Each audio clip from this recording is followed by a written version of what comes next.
স্বর্গের রাস্তা, সরস্বতী নদীর উৎপত্তিস্থল এবং ভারতের শেষ চায়ের দোকান, যেটি এই গ্রামে অবস্থিত। বদ্রীনাথ থেকে 3 কিলোমিটার দূরে অবস্থিত এই ছোট্ট গ্রামটি মানা গ্রাম নামে পরিচিত। আজকে আমি যাব উত্তরাখণ্ডের এই সুন্দর একটি গ্রাম মানা গ্রামে এবং এই জায়গার সাথে সম্পর্কিত বিভিন্ন রকম গল্প এবং দুটি বিশেষ গুহা সম্বন্ধে আজ আপনাদের বলবো, যেখানে বলা হয় যে ভগবান গণেশ এবং পৌরাণিক ঋষি বেদব্যাস বেদ এবং পুরাণের রচনা করেছিলেন। মানা, যাকে ভারতের শেষ গ্রাম বলা হতো, সেটি এখন হয়ে উঠেছে ভারতের প্রথম গ্রাম। আর আজ আমি যাচ্ছি ভারতের সেই প্রথম গ্রাম মানার দিকে। তো চলুন সেই গ্রামের দিকে যাওয়া যাক। মানা গ্রাম বদ্রীনাথ থেকে 3 কিলোমিটার দূরে অবস্থিত। আপনি চাইলে গোবিন্দঘাট থেকে শেয়ার ট্যাক্সি করে মানা গ্রামে আসতে পারেন, অথবা বদ্রীনাথ থেকে যে কোনো শেয়ার ট্যাক্সি করেই সহজেই আসতে পারেন এই মানা গ্রামে। আপনি চাইলে বদ্রীনাথ থেকে পায়ে হেঁটেও মানা গ্রামে আসতে পারেন। মানার একটু আগে অলকানন্দা নদীর তীরে ছোট ছোট গ্রাম এখানে দেখতে পাবেন। মানা গ্রামকে সেই জায়গা হিসেবে ধরা হয় যেখান থেকে পাণ্ডবেরা স্বর্গের যাত্রা শুরু করেছিলেন। আজও সেখানে একটি সেতু রয়েছে সরস্বতী নদীর উপর, যেটা দিয়ে পাণ্ডবেরা স্বর্গরোহিণীর দিকে যাত্রা করেন। হ্যালো ফ্রেন্ডস, নমস্কার সকলকে। ঘড়িতে সকাল 6টা বাজে আর আমি বেরিয়ে পড়েছি আমার আজকের ডেস্টিনেশন মানা ভিলেজ। গোবিন্দঘাট থেকে আমি শেয়ার ট্যাক্সি করে প্রথমে মানা যাব এবং ফেরার পথে বদ্রীনাথ ধাম দর্শন করে আবার আমার গন্তব্যস্থলে আমি ফিরে আসব। তো তোমরা চাইলে প্রথমে বদ্রীনাথ ধাম দর্শন করতে পারো এবং তারপর মানা গ্রাম দর্শন করতে পারো।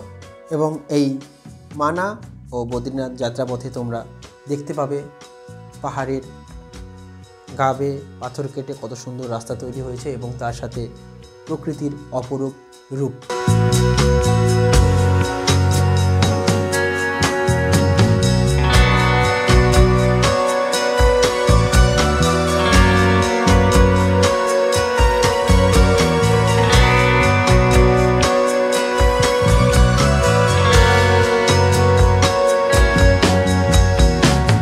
আমরা আর 1 কিলোমিটার দূরে রয়েছি মানা গ্রাম থেকে।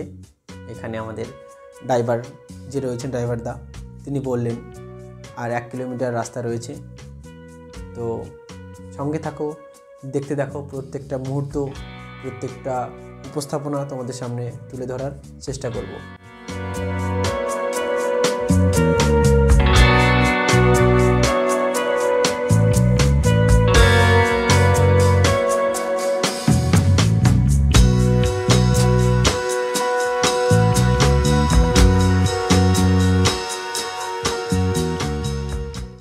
আমরা কিন্তু ইতিমধ্যেই মানা গ্রামে প্রবেশ করেছি এবং তোমরা দেখতে পাবে পাশ দিয়ে কত সুন্দর ছোট ছোট ঘরবাড়ি এবং দোকান রয়েছে।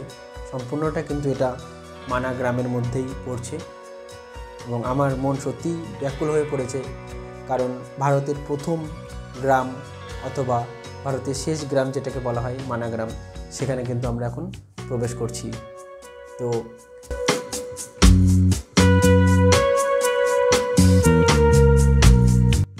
এই সেই জায়গা, ফার্স্ট ইন্ডিয়ান ভিলেজ মানা। এখান থেকেই শুরু হচ্ছে ভারতের প্রথম গ্রাম মানা গ্রাম।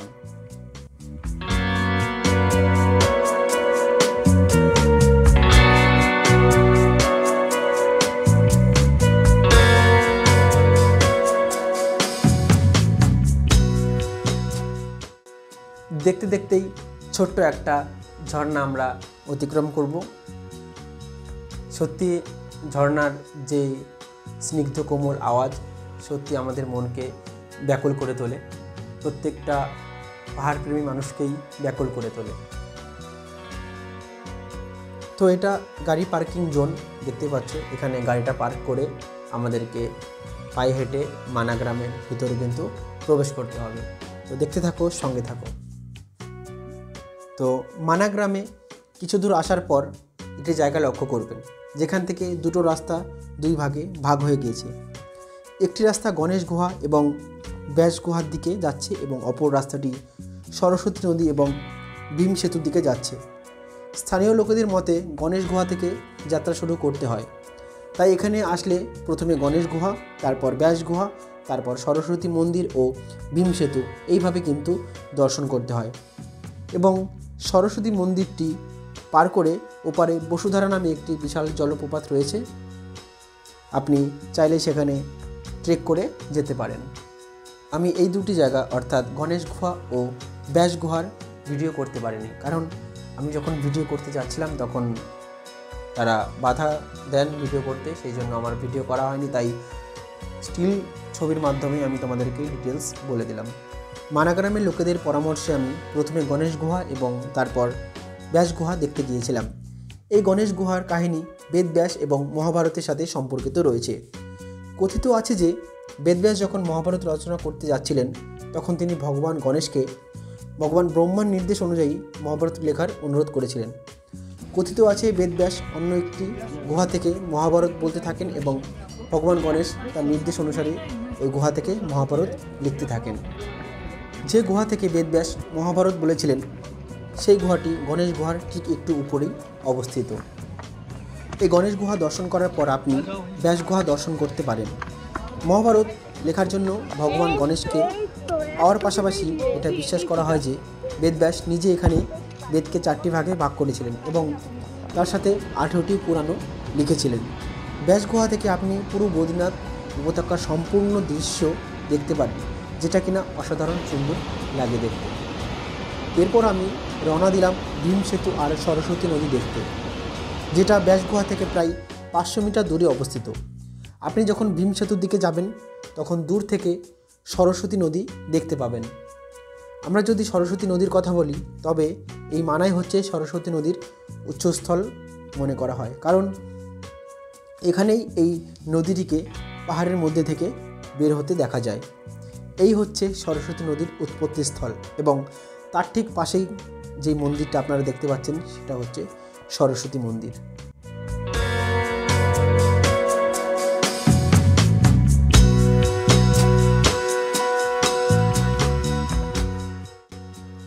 উৎপত্তি স্থল থেকে অল্প দূরে যাওয়ার পর এই নদীটি আলকানন্দা নদীর সাথে মিলিত হয় এবং তাদের সঙ্গমস্থলকে কেশবপ্রয়াগ বলা হয়ে থাকে। কোথাও বলা হয়ে থাকে সরস্বতী নদীকে হারিয়ে যাওয়া নদী হিসেবে বিবেচনা করা হয়। এর পিছনে একটি গল্প রয়েছে। কথিত আছে যে বেদব্যাস যখন মহাভারত রচনা করছিলেন তখন সরস্বতী নদী প্রবাহিত শব্দের তার কাজে বাধাগ্রস্ত হচ্ছিল এবং তখন তিনি সরস্বতী নদীকে অভিশাপ দিয়েছিলেন যে এটি যেন এখান থেকে বিলুপ্ত হয়ে যায়। আর ঠিক তখন থেকেই এখান থেকে সরস্বতী নদীকে আর দেখতে পাওয়া যায় না।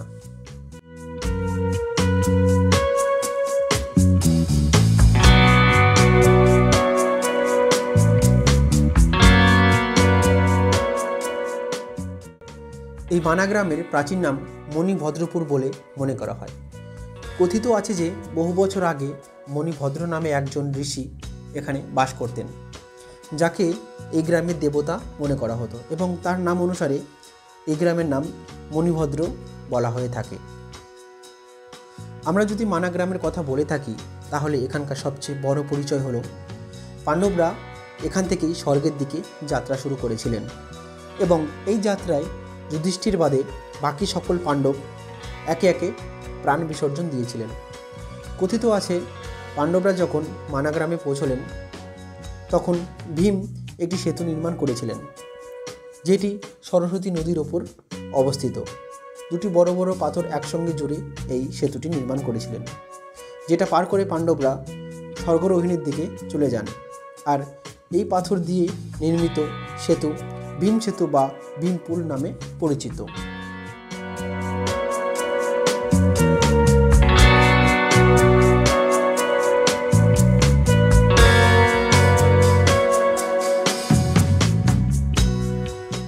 এখানে রয়েছে ভীমপুল, তার পাশাপাশি রয়েছে সরস্বতী নদী এবং তার সাথে সরস্বতী মন্দিরও রয়েছে, যেখানে আপনি দর্শন করতে পারেন। আর ঠিক এই জায়গা থেকেই শুরু হয় বসুধারা ট্রেক। এই ভীমপুল থেকে 5 কিলোমিটার দূরে বসুধারা, যেখানে আপনাকে ট্রেক করে যেতে হবে। এই রাস্তাটা সামান্য খারাপভাবে চলে গিয়েছে বসুধারার দিকে। এই মানাগ্রামের প্রধান আকর্ষণ হলো ভারতের প্রথম চায়ের দোকান, আর সেটা কিন্তু এখানেই অবস্থিত। এই দোকানটি আগে ভারতের শেষ দোকান মানা হতো, কিন্তু বর্তমানে মানা গ্রামকে ভারতের প্রথম গ্রাম হিসেবে নামকরণ করা হয়েছে। তাই এই দোকানটিকে কিন্তু ভারতের প্রথম দোকান হিসেবে নামকরণ করা হয়েছে। তো আমরা এখানে এসে এই ভারত কা পহলি চায় কা দোকান जो लिखा है ऊपर, এই দোকান থেকে আমরা চা খেলাম এবং চায়ের স্বাদ অত্যন্ত সুন্দর ছিল। তোমরা এখানে যারা যারা আসবে অবশ্যই এখানকার চা ট্রাই করবে। আই হোপ তোমাদের সকলের ভালো লাগবে।